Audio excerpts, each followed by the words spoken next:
ఉంటుంది మనకి ఇప్పుడు కూడా. గ్రంథం ఏం చెప్పింది?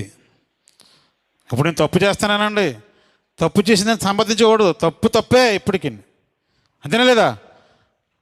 నేను తప్పు చేస్తా, దాన్ని సమర్థించుకోవడం, వాక్యాన్ని వక్రీకరించి చెప్పకూడదు. నేను తప్పు తప్పే, అందులో నేను ఉంటాను.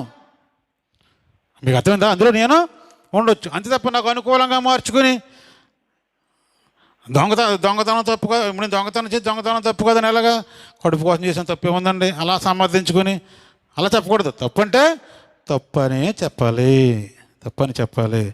అది తప్ప వక్రీకరించి మాత్రం చెప్పకూడదు. అర్థం కాకపోతే ఏమన్నాడు దేవుడు? నీకు ఎంత తెలిస్తే అంతే నువ్వు మాట్లాడు. సొంతంగా ఒక మాట కూడా నువ్వు చెప్పొద్దు. ఇర్మియా చెప్పొద్దు.